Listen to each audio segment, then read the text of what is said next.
किसी एक बुजुर्ग दंपत्ति रहते थे, पति पत्नी, जो बड़े दरिद्र थे, गरीब थे, निर्धन थे। तो इनके पास बाल बच्चों के खाने के लिए जो चना था, उस चना को कुछ चोरों ने चुरा करके, और जहां पर सुदामा जी और भगवान श्री कृष्ण सांदीपनी गुरुकुल में पढ़ते थे, वहीं से गुजर रहे थे।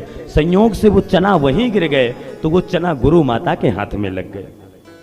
और जहां से चुराए थे, वो दंपत्ति ने इन्हें श्राप दिया कि जो हमारे चना को ले गया है, क्योंकि हमारे बच्चों की आत्मा को तड़पाया है, हमारी भूखी आत्मा को इसने कष्ट दिया है, तो ये चना खाने वाला सदा सदा के लिए दरिद्र हो जाए।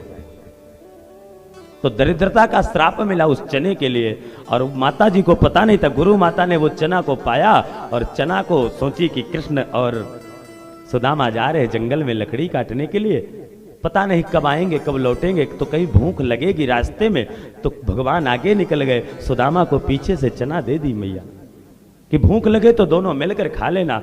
लेकिन सुदामा ब्रह्मज्ञानी थे, सुदामा जी जैसे जंगल पहुंचे और दोनों खड़े थे, लेकिन जैसे सुदामा चना की पोटली खोले, भूख के से व्याकुल थे, तो चने की पोटली खोले तो उसको देखते ही वो समझ गए कि ये चना जो खाएगा वो सदा सदा के लिए दरिद्र हो जाएगा। और एक मित्र का धर्म है ये जानना, एक सच्चे दोस्त का कर्तव्य है, सच्चा साथी वही है हमारे जीवन का जो स्वयं कष्ट में चला जाए पर मित्र को अपने कष्ट से बचा ले, मित्र को कष्ट से दूर। वो सच्चा साथी होता है जो समय में साथ दे, उसे साथी कहते हैं। बाकी तो सब बराती होते हैं, गए खाए पिए बर मरे चाहे कन्या निकल गए, किसी से कोई लेना देना नहीं। लेकिन सच्चा साथी वही है जो समय पर साथ देता है। सुदामा ने कहा मैं गरीब हो जाऊंगा तो मैं ब्राह्मण हूं, भिक्षावृत्ति करके अपने जीवन का यापन कर सकता हूं, लेकिन कहीं अगर द्वारिकाधीश मेरा कृष्ण मित्र जगत का उद्धार करने आया है, इस पृथ्वी का भार उतारने आया है, और कहीं वो दरिद्र हो जाएगा तो इस जगत का कल्याण नहीं होगा। इसलिए मित्र का यह धर्म है कि अगर मित्र के जीवन में संकट है तो अपने ऊपर वो संकट को ले ले, तब तो समझा जाए कि इसे मित्रता कहते हैं। राम जी भी ऐसी मित्रता निभाए। विचार करिए, जिस समय विभीषण को बार बार अपना लक्ष्य रावण बना रहा था, उस समय भगवान रावण को झेल करके और स्वयं सामने आ गए थे। ये भगवान की दयालुता है।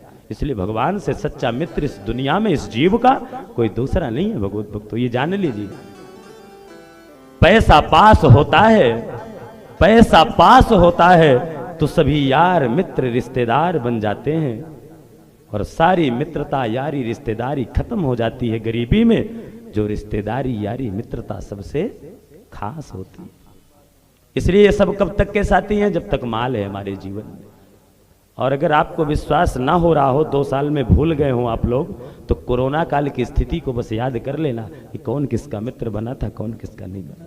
यहीं से ज्ञान हो जाएगा कि इस जीवन में सच्चा मित्र यदि कोई किसी का है तो मेरा कृष्ण है, और अंतिम समय तक यही निभाता है मित्रता। इसलिए मैंने जीवन में अपना मित्र नहीं बनाया, सच बता रहा हूं। कोई मेरे मित्र नहीं है इस जीवन में, और मित्र हैं तो श्री कृष्ण है, पल पल पे मेरे साथ होते हैं। और ये मैं आपको नहीं बता रहा हूं, ये मेरे हृदय में है, ये ठाकुर को बता रहा हूं। तो देखिए, सुदामा जी ने उस चने को स्वयं खा लिया और मित्र को बचा लिया। ये मित्र का धर्म है।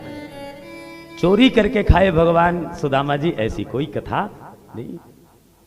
तो यही सुदामा जी भगवान श्री कृष्ण के बचपन के मित्र थे, और इतने गरीब थे, इतने गरीब थे, दरिद्र थे कि महाराज इनकी धर्म पत्नी का नाम सुशीला था।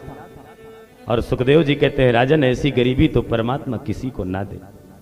अब मैं भी कामना करता हूं, हे भगवान किसी को तुम कुछ मत देना, लेकिन गरीबी मत देना, क्योंकि गरीबी वो अभिशाप है जीवन का। भगवत भक्तों, कि यदि मनुष्य के जीवन में गरीबी आ जाए तो परमात्मा से कोसों दूर हो जाता है यह जीव, उसकी हृदय की आस्था खत्म हो जाती है, उसके हृदय की भक्ति चली जाती है। इसलिए हे ठाकुर, किसी को गरीब मत बनाना, झोली सबकी भर।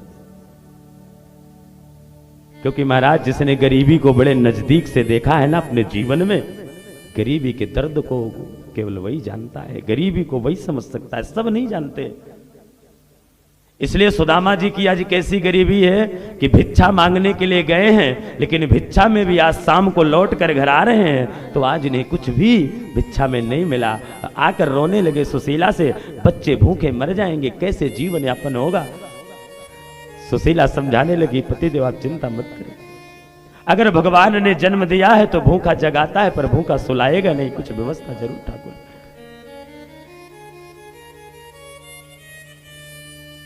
और सुखदेव जी कहते हैं, राजन इतना सुशीला के समझाते ही सुखदेव जी सुदामा शांत हो गए। दूसरे दिन फिर भिक्षा मांगने गए और आज भी भिक्षा में कह रहे हैं कुछ भी नहीं मिला। ऐसे करते 3 दिन बीत गए और 3 दिन कुछ भी नहीं मिला भिक्षा मांगने पर। चौथे दिन फिर भिक्षा के लिए गए और आज भिक्षा तो नहीं मिली, लेकिन एक जगह भंडारा चल रहा था, उस भंडारे में पहुंच गए तो पहले तो कुछ खाया और खाने के बाद सुखदेव जी कहते हैं कुछ दानवीर लोग थे जिन्होंने कुछ फल और कुछ भोजन सुदामा को दे दिया। जैसे सुदामा को देखो गरीबी के दिन कितने दुखदाई होते हैं, जैसे सुदामा को वो फल मिले, कुछ प्रसाद मिला, संयोग से एक वृक्ष था वहीं पर और उसमें एक बंदर बैठा था, उस बंदर की नजर उसमें पड़ गई और जो आज मिला हुआ है, 4 दिन से भूखे बच्चे हैं, सुदामा जी को लगा आज तो बच्चे कम से कम भोजन करके तृप्त हो। लेकिन भगवत भक्तों आज सुदामा जी कब है जो फल थे, उन फल को जो भोजन लिए थे उस भोजन को भी छीन करके बंदर चढ़ गया ऊपर। सुदामा जी बड़े विलाप करने लगे और घर में आए, सुशीला को बताए, सुशीला समझाने लगी। ऐसी गरीबी रोज। परीक्षित ने प्रश्न किया, महाराज हे मुनिवर आप कृपा करें,